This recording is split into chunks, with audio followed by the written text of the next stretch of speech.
Bom dia, irmãos. Guardar todo mundo sentado. Vamos ter início hoje a EBD. A gente vai começar a tratar do capítulo 7, a sessão 1 da nossa confissão de fé. Vou orar para a gente ter início e a partir daí a gente começa a entrar no texto da confissão. Senhor, muito obrigado, Pai, por mais um dia do Senhor, onde a gente pode estar reunido aqui como teu povo, como tua igreja, para louvar-te, render-te graças, Pai, confessar os nossos pecados, abrir o coração diante de Ti e Te adorar verdadeiramente, Pai. Que o Senhor nos conceda graça para entender aquilo que vamos estudar hoje, Pai, que a gente possa não só aprender na nossa mente, mas que esse estudo, essa parte teórica possa passar para a nossa vida, para o nosso dia a dia, nas nossas práticas, Pai, que a gente possa ser cada vez mais parecido com Teu Filho, diante da doutrina aqui exposta, Pai. Muito obrigado por esse momento, pela oportunidade de poder estar compartilhando aqui a Tua Palavra. É isso que eu Te agradeço, em nome do Teu Filho amado Jesus. Amém. Amém. A gente vem estudando aí essa parte da confissão de fé, né? Acabamos de sair do capítulo 6, que trata do pecado, né? Da doutrina do pecado. E digamos que esse capítulo está dentro de uma sessão, se assim podemos dizer, que vem do capítulo 6, que é tratado do pecado, o capítulo 7, onde a gente trata da doutrina do pacto, né, da teologia da aliança, do pacto, e no capítulo 8 a gente vai tratar do mediador, né, de Cristo como mediador. Hoje a gente tem início o capítulo 7, sessão 1, onde a gente vai tratar sobre a questão da teologia do pacto, né? Digamos que o capítulo 6 vem, assim, como é apresentado no Evangelho, com as más notícias, né, da queda do homem, da entrada do pecado no mundo, e agora no capítulo 7 a gente começa a trazer como, digamos, Deus, no seu plano soberano, trata essa questão do pecado, como ele se relaciona com o homem, como ele, diante do homem caído e até antes da queda do homem, se relaciona através de pactos, né? Então são 6 sessões no capítulo 7, eu vou tratar hoje da primeira sessão, que é uma introdução à teologia do pacto, onde a gente vai fazer essa comparação em quem são essas partes desse pacto, como é que essas partes desse pacto entre Deus e o homem se relacionam, como é que Deus cria e desenvolve esse pacto com o homem, né? E aí as 5 sessões seguintes, a gente vai continuar o estudo mais aprofundado com os outros irmãos dentro do pacto de obras e do pacto de graça. Hoje a gente vai dar uma entrada nesse assunto, dar um spoilerzinho, tentei me conter para não entrar muito no tema das outras aulas, que é difícil você introduzir o assunto sem tratar muito do que vai vir a seguir, mas hoje a gente vai passar sobre a questão do pacto de Deus com o homem. E eu peguei aqui uma frase de Ligon Duncan, né, um pastor presbiteriano, que ele diz: a teologia do pacto é o evangelho apresentado no contexto do plano eterno de Deus, de comunhão com seu povo e seu desenvolvimento histórico, nos pactos das obras e da graça, bem como nos vários estágios progressivos do pacto da graça. A teologia do pacto explica o significado da morte de Cristo à luz da plenitude do ensino bíblico sobre os pactos divinos, fortalece nosso entendimento da natureza e uso dos sacramentos e provê a explicação mais completa possível dos fundamentos da nossa segurança. Então, se a gente encara a Bíblia, digamos, se a gente coloca a Bíblia como um grande quadro, é um quadro onde Deus apresenta ali toda a sua criação, sua obra, seu poder, sua majestade, a teologia do pacto seria essa moldura que transpassa todo esse quadro e nos apresenta esse quadro de uma forma ainda mais bela, de uma forma ainda mais bem apresentada. A teologia do pacto explica o significado, voltando. Se pensarmos na Bíblia como um quadro, o pacto e sua promessa é a moldura que engloba a Bíblia inteira. Ela destaca a maneira com que Deus se relaciona com suas criaturas e também embeleza todo o conteúdo ali exposto. Essa é a teologia do pacto. Então vou ler agora a sessão 1 do capítulo 7, né, para aí a gente começar a discorrer sobre ela. Capítulo 7 tem como título do pacto de Deus com o homem. Tão grande é a distância entre Deus e a criatura, que embora as criaturas racionais lhe devam obediência como seu Criador, nunca poderiam fruir nada dele, como bem-aventurança e recompensa, senão por alguma voluntária condescendência da parte de Deus, a qual foi ele servido significar por meio de um pacto. Ou seja, nessa sessão da confissão de fé, eu gostaria de destacar 4 pontos para a gente poder introduzir o que vai ser trabalhado depois. Esses 4 pontos seriam: o primeiro, a distinção básica entre Deus Criador e suas criaturas. O segundo ponto, que o homem, como criação de Deus, deve obediência a seu Criador. O terceiro ponto, que o Criador não é devedor em nada à criatura. E o quarto ponto, e a conclusão, sendo assim, todas as bênçãos ou recompensas vindas desse Deus, desse Criador, são somente por condescendência dele, ou seja, pela graça, e assim por meio de um pacto disposto soberanamente por parte de Deus. Tendo como primeiro ponto, introduzindo o primeiro ponto, a distinção básica entre Deus Criador e suas criaturas, que se encontra ali, seria mais ou menos aquela primeira frase ali da seção 1, Tão grande é a distância entre Deus e a criatura. Ou seja, as Escrituras nos demonstram claramente, e as sistematizações teológicas nos explicam sobre os atributos de Deus, ou seja, quem Deus é, e nos demonstram que alguns desses atributos Deus comunicou, ou seja, ele partilha com o homem, como a bondade, o amor, a ordem, o zelo, ou seja, são atributos que a gente encontra em Deus e que Deus de alguma maneira comunica a nós, e que a gente encontra em nós também, pois são advindos de Deus, nós criados como imagem e semelhança, compartilhamos de algum desses atributos. Porém, outros atributos,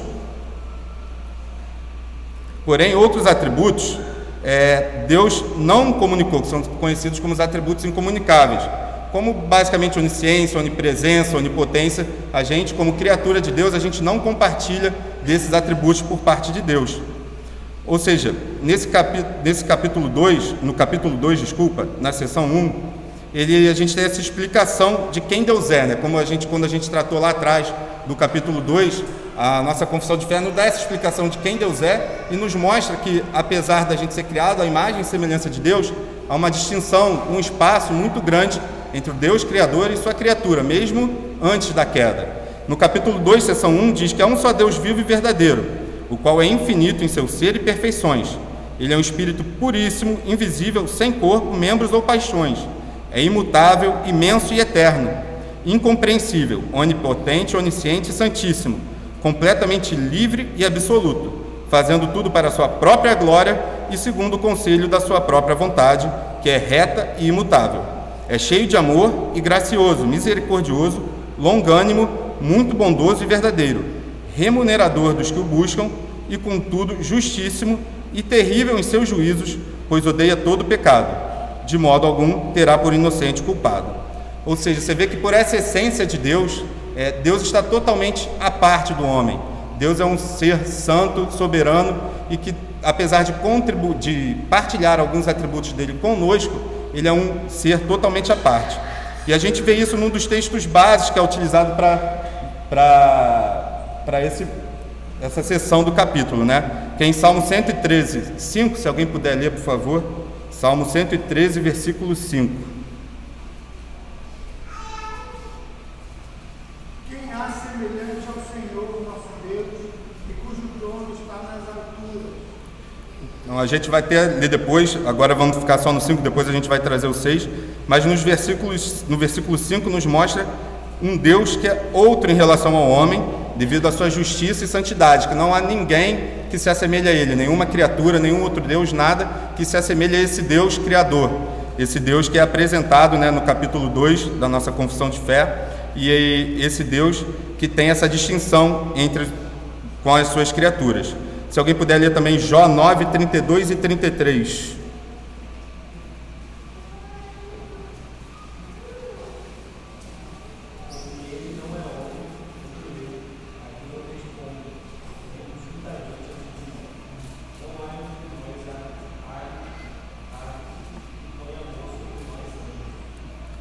Ou seja, aqui Jó está declarando a total desigualdade entre as partes ali. Jó está, já no mundo pós-queda, ele vê por fé já a necessidade de um mediador que faça essa interface entre Deus e o homem. Ele vê que não tem igualdade nenhuma, ele não pode, de alguma maneira, ele até coloca aqui, a quem eu responda, porque ele não é homem, a quem eu responda, vindo juntamente a juízo. Ou seja, Jó está já tendo essa noção de que Deus é algo totalmente à parte do homem. Deus é um ser superior que o homem, criador de tudo. E esse é um Deus que também é outro em relação à sua criação. Diferente do que muitas vezes a gente vê em religiões panteístas, religiões que acreditam que Deus é a sua criação, que Deus está na árvore, Deus está no rio, na natureza. A Bíblia nos apresenta esse Deus criador como também uma pessoa à parte dessa sua criação, né? Deus que é um outro em relação à sua criação. Ele nega a questão do panteísmo, que já existiam antigamente e agora também. Deus não é a natureza. Ele é imanente, ele está ao nosso lado, ele caminha e está ao lado da sua criação, mas ele não é a sua criação. E ele está ao nosso lado por amor e compaixão, mas ele não é a natureza. Isso está lá em Romanos 1, 20 e 21, se alguém puder. Porquanto, tendo conhecimento de Deus, não o glorificaram como Deus, nem lhe deram graça, antes se tornaram mudos em seus próprios raciocínios, obscurecendo-lhes o coração insensato. Ele fala, né? Tais homens são indesculpáveis porque, tendo conhecimento de Deus, não glorificaram como Deus. E ele diz que os atributos de Deus invisíveis, assim como seu eterno poder, se reconhecem desde o princípio do mundo, sendo percebido por meio das coisas que foram criadas. Mas Deus não é essas coisas que foram criadas, né? Tem um trecho de Confissões que Agostinho fala no livro 10, numa parte do capítulo 9, ele diz o seguinte, Agostinho: perguntei-o à terra e disse, eu não sou, e tudo que nela existe respondeu-me o mesmo. Interroguei o mar, os abismos e os répteis, animados e vivos, e responderam-me, não somos o teu Deus, busca-o acima de nós. Perguntei aos ventos que sopram e ao ar com seus habitantes. Respondeu-me, Anaximenes está enganado. Anaximenes era um filósofo da época que acreditava que esse Deus que era a natureza, a própria criação, né? Está enganado, eu não sou o teu Deus. Interroguei o céu, o sol, a lua, as estrelas, e disseram-me, nós também não somos o Deus que procuras. Disse a todos os seres que me rodeiam as portas da carne, já não sois o meu Deus. Falai-me do meu Deus, dize-me ao menos alguma coisa dele. E exclamaram com alarido, foi ele quem nos criou. Então Agostinho aqui mostra bem essa questão do Deus que fez tudo, mas que não é a coisa criada. Esse Deus está à parte do homem, está acima do homem, da criação, e que ao mesmo tempo controla. É um Deus transcendente por estar acima e um Deus imanente que se relaciona com sua criação e com sua criatura por questão de amor, bondade e compaixão. Então é importante pontuar bem essa distância entre Deus e criatura, mas ao mesmo tempo que essa distância existe, vemos que ele é um Deus que se envolve com a sua criação. Aí a gente pode ler a continuação do Salmo 113, o versículo 6. Pode ler de novo o 5 e o 6 direto.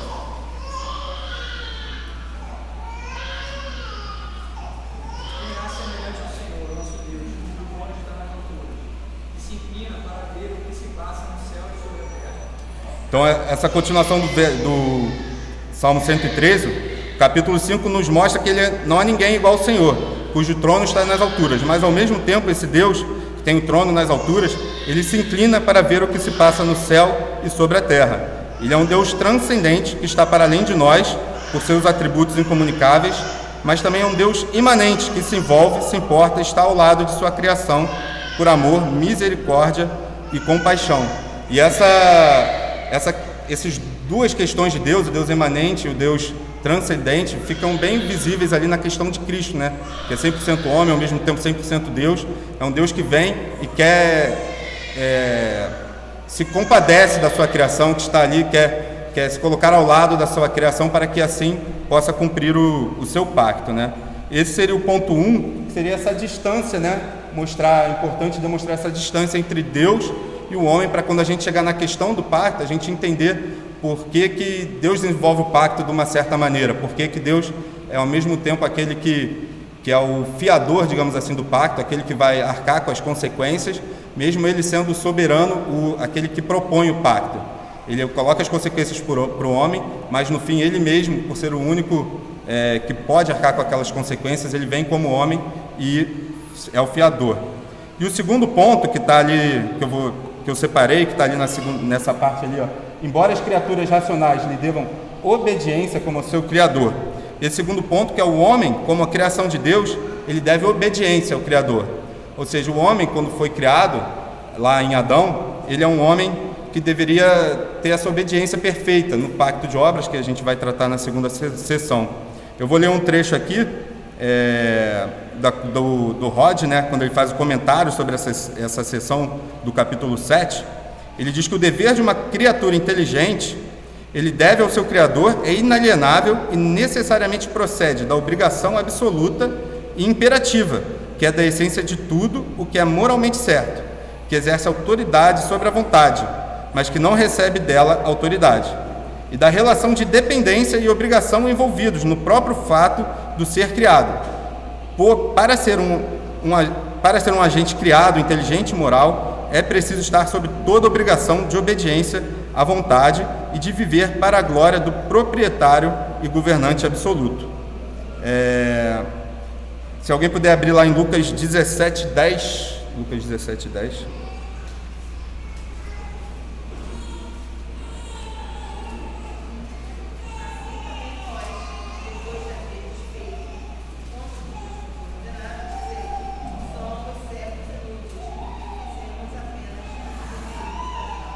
Aí Cristo, falando com os discípulos, né, ele nos ordena uma confissão de dependência, né, de total dependência, que é um resumo do que Rod comenta aqui, que a criatura, ela não existe à parte do seu Criador. Então, como criatura, ele depende e deve total obediência a esse Criador que o criou, que demonstra bondade, amor, mas não só por isso, mas por ele ser simplesmente criatura, todo o ato moral dele deve ser de acordo em total obediência a esse Criador. Nós devemos dizer a nós mesmos que somos servos inúteis. O homem deve obediência ao Criador por ser sua criatura e da sua necessidade diante do Criador para a sua existência. Eu ouvi uma vez uma pregação do Volry Bauchan, que ele faz uma hipérbole, ele dá uma exagerada num ponto, para exatamente demonstrar ali essa dependência do homem com o Criador. Ele chega e fala: você é totalmente dependente de Deus, inclusive você roubou o ar de Deus hoje pela manhã. Porque se você está respirando o ar de Deus, toma emprestado esse ar e você não vai devolver para Deus, você roubou. Quando a gente pega algo emprestado e não devolve, a gente rouba. Então, até nessa questão da simplesmente subsistência, existência, o próprio respirar é um ato de total dependência de Deus. Então, quando a gente pensa no pecado do homem, mostra a grandiosidade e maldade que existiu no homem em se rebelar diante de Deus só por causa dessa total dependência que ele tem dele, porque ele não pode existir à parte de Deus. Como Paulo diz lá em Atos 17:28, né? Pois nele vivemos e nos movemos e existimos.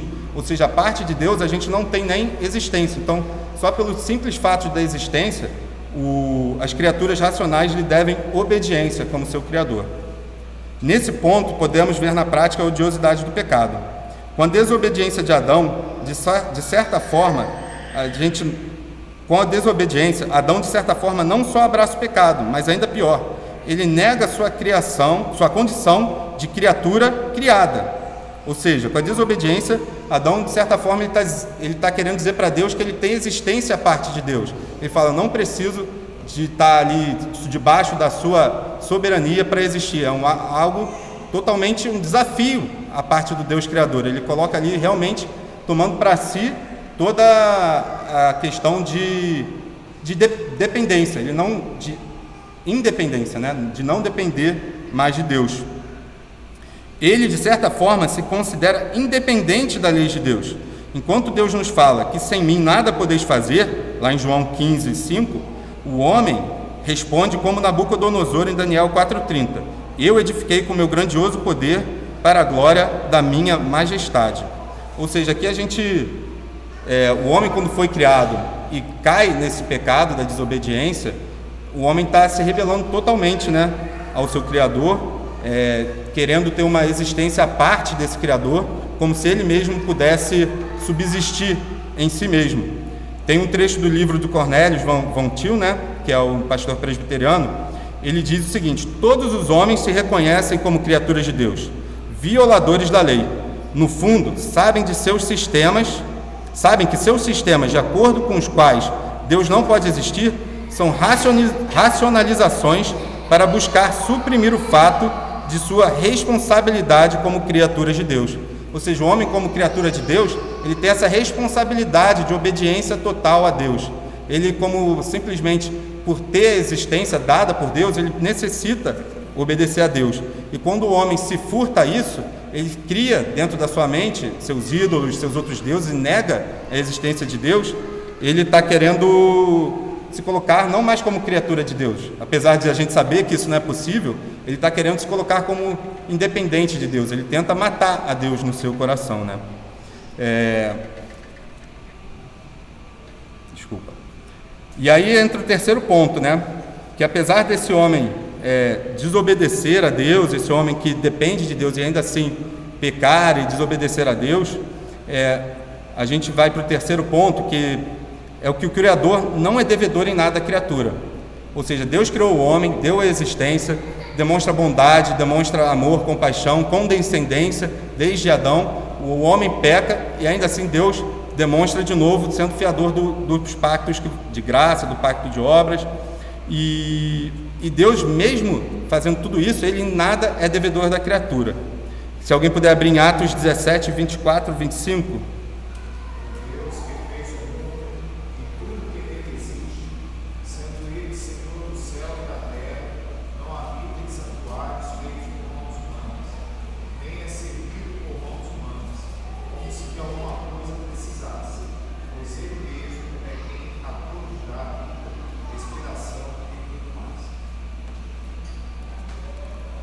Então, nesse trecho, Paulo, pregando ali, debatendo com os atenienses, ele demonstra algumas características de Deus, né? Demonstra que Deus é um Deus onipresente, que não está limitado ao espaço, que é um Deus transcendente, que não carece de coisa criada, é imanente, não está longe do homem, Deus é infinito, não se assemelha à coisa criada, Deus é criador, fonte de tudo que existe, toda vida tem origem nele e toda vida depende dele. E mesmo assim, ele tem proximidade e afinidade entre Criador e criatura.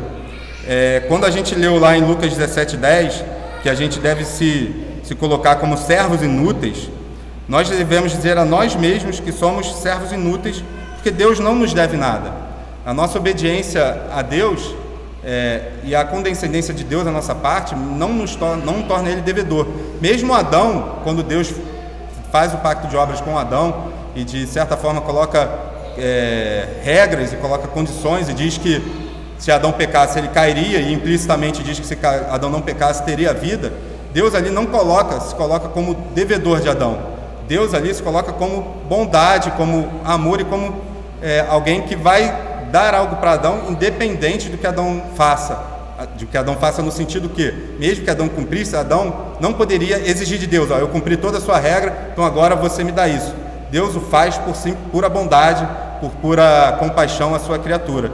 Então, por isso, Deus, mesmo que o homem cumprisse todas as leis, todas as regras, o que é impossível hoje após a queda, o Deus não seria devedor em nada do homem, porque o homem, como criatura de Deus, simplesmente estaria fazendo aquilo para o qual Deus o designou, para o qual Deus criou, e que o homem já deve por ser criatura de Deus. Então, nesse sentido, o Criador não deve nada à criatura. E aí a gente entra, tendo feito essa introdução dentro desses três pontos, colocando quem é Deus, quem é o homem, a maneira com que o homem deve a obediência ao seu Criador, a maneira com que Deus se aproxima do homem, colocando Deus como esse ser separado do homem, a gente entra na teologia do pacto, faz essa agora introdução mesmo na teologia do pacto, por assim dizer, né? Que é o finalzinho ali do trecho da seção 1 do capítulo 7, onde ele diz: nunca poderiam fruir nada dele, de Deus, como bem-aventurança e recompensa, senão por alguma voluntária condescendência da parte de Deus, a qual foi ele servido significar por meio de impacto. Sendo assim, todas as bênçãos ou recompensas vindas de Deus são somente por condescendência de sua parte, ou seja, pela graça, e assim por meio de um pacto disposto soberanamente por parte de Deus. É Deus quem é a parte que traz o pacto, né? Que a gente vai chegar lá. A partir desse trecho final da seção 1 do capítulo 7, a confissão entra de fato na questão da teologia pactual. Fica exposto que a única maneira do homem desfrutar de Deus e suas bênçãos depende da condescendência da parte de Deus, a qual ele administra por meio de um pacto com esses homens. Não entrarei no mérito da explicação sobre o pacto de obras e o pacto de graça, que serão trabalhados nas sessões seguintes. Vou me ater a tratar a questão do que é um pacto e como ele é administrado soberanamente da parte de Deus como bondade e misericórdia por suas criaturas. Ou seja, aí fica a pergunta, né? Então, o que é um pacto? Se Deus se relaciona com o homem por forma de pacto, se a gente vê o pacto claramente visto nas Escrituras, desde Gênesis até Apocalipse, então, como é que é esse pacto? Como é que é feito isso? Um pacto pode ser descrito como um acordo entre duas ou mais pessoas. Ele é iniciado por uma das partes, no caso da teologia do pacto, por Deus, né? E estabelece obrigações, condições e penalidades que ambas as partes juram cumprir. Se a gente pega lá em Gênesis 21, 27 a 31, se alguém puder ler.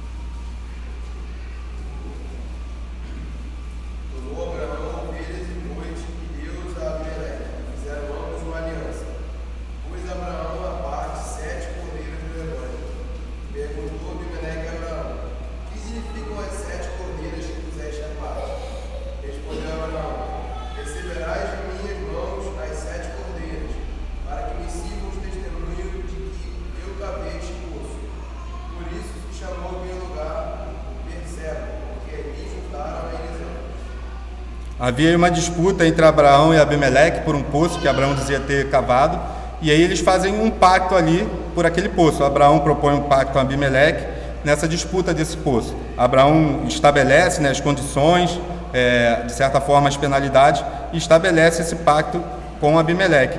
E o pastor Joel Bick, ele num artigo sobre os pactos de Deus, ele diz: a noção de pacto ou aliança é mais velha do que a Bíblia e está embebida na cultura do Antigo Oriente Médio. Os autores humanos da Escritura usam esse conceito de pacto ou aliança sem explicação ou elaboração para os seus leitores. Quando a gente pega lá já em Gênesis, quando Deus faz o pacto com Adão, não existe nenhuma explicação prévia. Deus simplesmente já chega e faz o pacto. Porque quando foi escrito ali, toda aquela cultura já entendia essa questão do pacto, das obrigações, das condições, que é visto demonstrado nesse texto de Gênesis 21. Então, o significado fundamental da palavra hebraica berit, que é a palavra usada para pacto, né, quer dizer contrato. Isso continuando o texto de Joel Bick. A palavra grega depois utilizada é diatek, desculpa aí a pronúncia se não estiver correta, significa acordo e é aplicada para um testamento, ou seja, um instrumento legal pelo qual alguém dispõe de bens, propriedades terrenas depois da morte. As duas palavras têm em comum o caráter obrigatório do que é contratado ou acordado. Ou seja, essa questão do pacto era algo já comum dentro daquela cultura, provavelmente já vindo desde a relação do pacto que Deus fez com Adão e depois transcorrido e provavelmente sendo utilizado pela criatura a partir dali, tanto que em Abraão isso aí já entra sem uma explicação, sem a gente saber, ali não tem nenhuma explicação, digamos, mais profunda sobre o tema. E esse pacto demonstra que existe uma obrigação entre as duas partes. Se alguém puder ler Gálatas 3,15, por favor.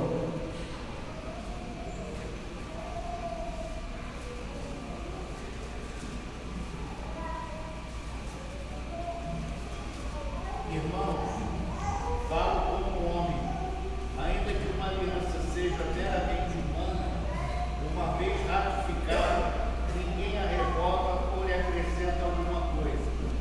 Ou seja, Paulo aqui escrevendo para os Gálatas, né, ele coloca essa questão da importância e a seriedade de uma aliança, mesmo feita entre os homens, e ainda mais uma aliança proposta, feita pela parte de Deus. A seriedade e as obrigações e as condições e as penalidades são muito mais sérias e severas, porque vem do próprio Deus vivo, Criador, né?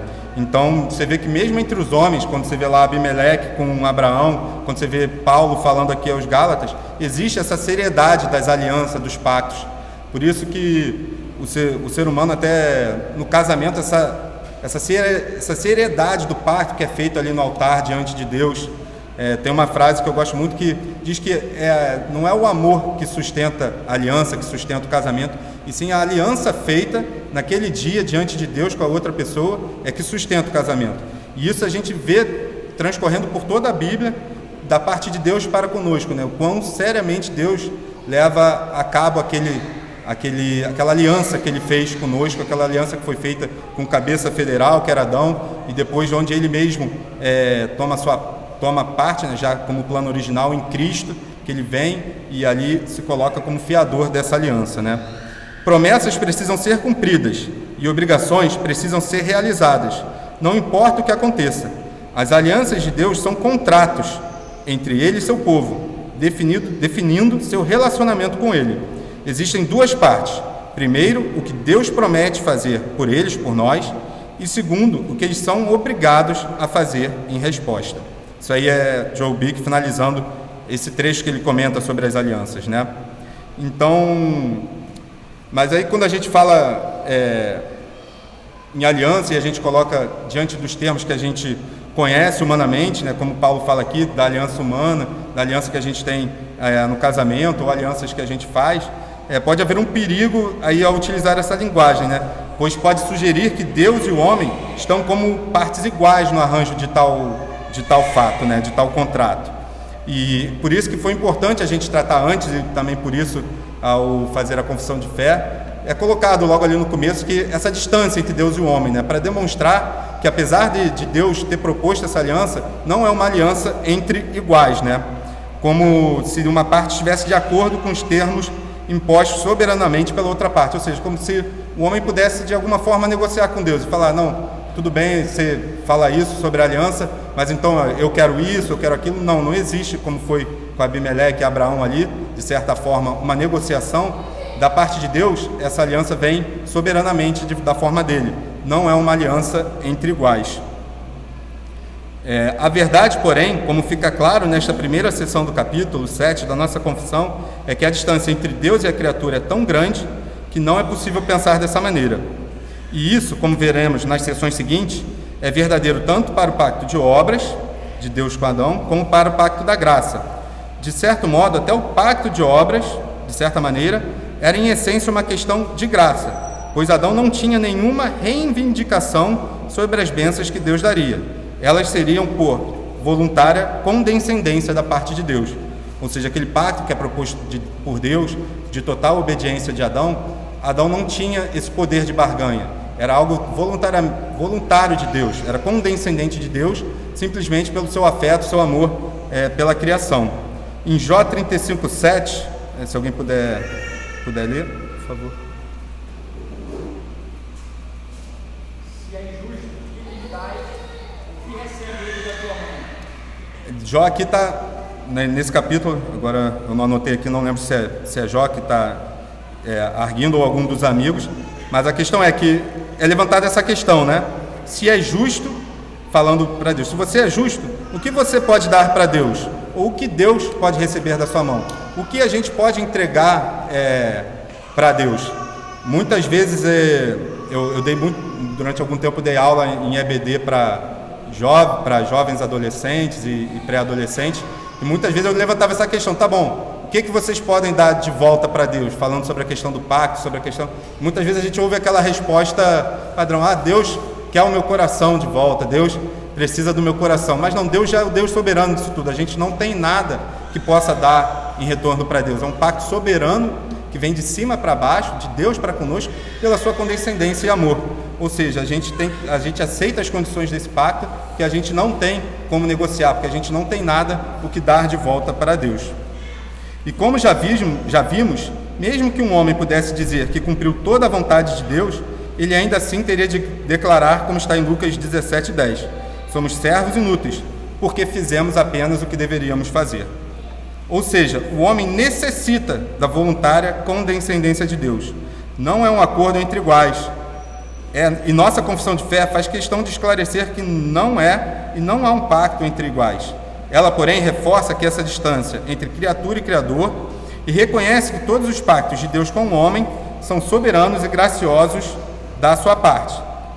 São impostos pela vontade de Deus e não do homem. Eu botei aqui a pergunta 20, do Catecismo Maior, onde a questão é: qual foi a providência de Deus para com o homem no estado em que foi criado? A providência de Deus para com o homem no estado em que ele foi criado consistiu em colocá-lo no paraíso, designando-o para cultivar, dando-lhe liberdade para comer do fruto da terra, pondo as criaturas sob o seu domínio e ordenando o matrimônio para o seu auxílio, em conceder-lhe comunhão com Deus, instituindo o dia de descanso, entrando em um pacto de vida com ele, sob a condição de obediência pessoal, perfeita e perpétua, da qual a árvore da vida era um penhor, e proibindo-lhe comer da árvore da ciência do bem e do mal, sob pena de morte.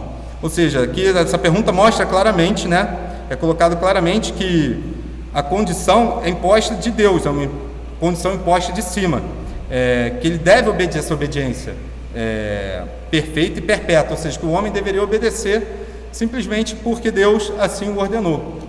Esse era o pacto. E em Isaías 40, 13 e 17, se alguém puder.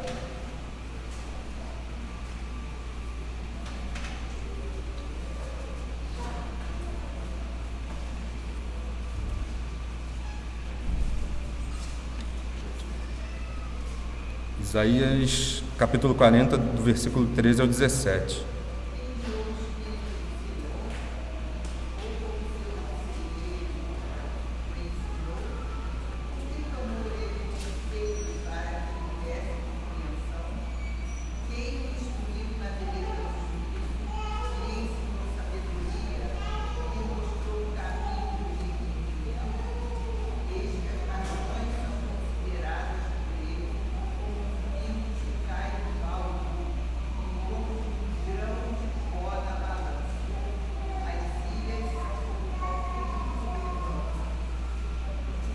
Pode continuar, por favor. Nem todo Líbano basta para queimar, nem os seus animais para o holocausto. Todas as nações são perante ele como ele as considera menos do que nada como um fato. Pode. Obrigado, Então, aqui mostra exatamente isso. Quem guiou o Espírito do Senhor? Ou quem foi o seu conselheiro? Ou seja, tudo que provém de Deus, o pacto, as condições, as consequências do que vai acontecer devido à desobediência, vem do próprio Senhor. É Ele quem estabelece isso tudo. Não há ninguém, como Jó, lá em Jó 35, não há ninguém que deu esse conselho a Deus. Deus estabelece soberanamente. E ainda assim, só que apesar disso tudo de vir de Deus, e Ele ter direitos sobre a sua criatura, e Ele poder estabelecer todos esses pontos, as consequências, a gente vê que os pactos criados por Deus, todos eles beneficiam apenas a criatura. Sempre Deus, como não tem nada que Ele possa, nada que falte para Ele, nada que Ele precise a mais, Ele na economia trinitária, ele já é autossuficiente e simplesmente ele criou por amor e condescendência a sua criatura e ele estabeleceu esses pactos. Então, todos esses pactos que ele estabelece são beneficiários apenas à criatura, porque Deus não depende em nada da criatura. Então, como vimos em Atos 17, 25, Deus não é servido por mãos humanas como se de alguma coisa precisasse, pois é Ele mesmo quem dá a todos vida, respiração e tudo mais. Ou seja, todos os pactos, se a gente vê no pacto de obras, apesar de ter as consequências atribuídas ali, caso Adão pecasse, o único que teria um benefício daquele pacto é Adão. Se ele tivesse obedecido, o único que usufruiria de um benefício daquele pacto é Adão. Deus já era soberano sobre tudo ali. Na mesma questão, ainda mais, na questão do pacto de graça, onde Deus encarna seu Filho e vem, e Ele mesmo sofre as consequências da nossa desobediência. O ser humano fica, digamos, só com o ser humano que está dentro do pacto, a igreja e aqueles que são seus, eles ficam simplesmente com os benefícios desse pacto. Ele em nada, Deus ganha, pelo contrário, Deus se entrega, Deus se esvazia em Cristo e toma a forma humana para cumprir a parte que o homem não poderia. O homem é simplesmente beneficiário dos pactos de Deus. Deus não tem benefício nenhum nesses pactos com o homem. Azul? Isso fica evidenciado na aliança que Deus faz com Abraão no capítulo 15, Eu ia onde o fogo desce dos céus. Ele mesmo, exatamente. O homem não pode cumprir nunca esse pacto. E Deus é gracioso para com ele. Exatamente. E responde por ele em todos os atos. A gente estava lendo há pouco tempo atrás o livro, né? Abismo entre promessa e realidade, se eu não me engano o nome. É o Evangelho segundo Abraão, né? E ele traz exatamente isso. Eu ia comentar por alto, mas foi muito bom você ter trazido. Que é isso, ali naquele momento onde Deus está fazendo pacto com Abraão, fazendo aquela aliança com Abraão, onde há o sacrifício, os animais são cortados e colocados ali, e naquela cultura, os dois deveriam passar ali no meio, digamos, quando aquilo era feito entre dois homens, os dois homens deveriam passar ali no meio para firmar aquele pacto e dizer que eles estavam em aliança ali, e caso eles não cumprissem aquele pacto, aconteceria com eles o que aconteceu com aqueles animais. Deus toma sozinho ali à frente e passa como coluna de fogo, porque Abraão não poderia ele mesmo subsistir ou entrar em pacto ali com Deus, porque são duas partes desiguais. Abraão não teria ali o que, digamos, dar em troca ou dar em retorno para Deus em relação àquele pacto, está exposto em Gênesis 15. Exatamente. As únicas condições ou obrigações às quais Deus concorda em tais pactos, concorda aqui entre aspas, né, são autoimpostas pelas suas graciosas promessas, ou seja, o que Deus, digamos, ele concorda, o que ele, digamos, entra em acordo com o homem e se dispõe a fazer pelo homem, são autoimpostas por ele mesmo, é ele que dá de livre e graciosa vontade. Ele não é vinculado ou compelido por nada, a não ser sua própria santa palavra. Ou seja, o pacto de Deus com o homem, ele é fiado na palavra de Deus, daquele Deus imutável que a gente colocou lá no começo, um ser à parte do homem, né? Um Deus que não muda, um Deus que não mente, um Deus que não volta atrás em sua palavra. Então a fiança desses pactos de Deus com o homem não está no homem, mas sim em Deus, na palavra dele, que não pode voltar atrás, né? Portanto, quando o pacto é entre homem e Deus, o qual é infinitamente bom, justo e misericordioso, sabemos que o pacto será cumprido por Deus. Por isso que mesmo o homem pecando lá em Adão e continuar pecando hoje, mesmo que já nesse pacto de graça a gente sendo trazido e tendo nossos pecados perdoados por Cristo, essa necessidade do arrependimento, né? Porque Deus cumpriu a parte dele do pacto. E a gente sabe que mesmo com o nosso pecado e a gente querendo ser cada vez mais parecido com Cristo devido essa graciosa benefício que ele nos dá, né? A gente sabe que o pacto vai ser cumprido por causa de Deus ser fiel à sua palavra e não por causa de alguma coisa que nós tenhamos feito, que nós tenhamos cumprido, né? Somos servos inúteis, até essa é algo que a gente tem que se lembrar, pelo menos eu tento me lembrar diariamente, que às vezes a gente acha que por algum mérito, alguma coisa que a gente fez, Deus se torna o nosso devedor, como se esse pacto fosse entre iguais, mas que não, que tudo que a gente faz, tudo que a gente recebe é de graça, né? Vem da graça de Deus. E lá em Efésios 2:4, quando Paulo vem tratando, né, que a gente estava morto em delitos e em pecado, ele vem tratando ali no capítulo 2 sobre isso, da impossibilidade do homem de se chegar a Deus, lá com a quebra do pacto de obras. Tem as duas palavras iniciais do versículo 4, demonstram, acho que engloba todo o Evangelho e toda a questão do pacto.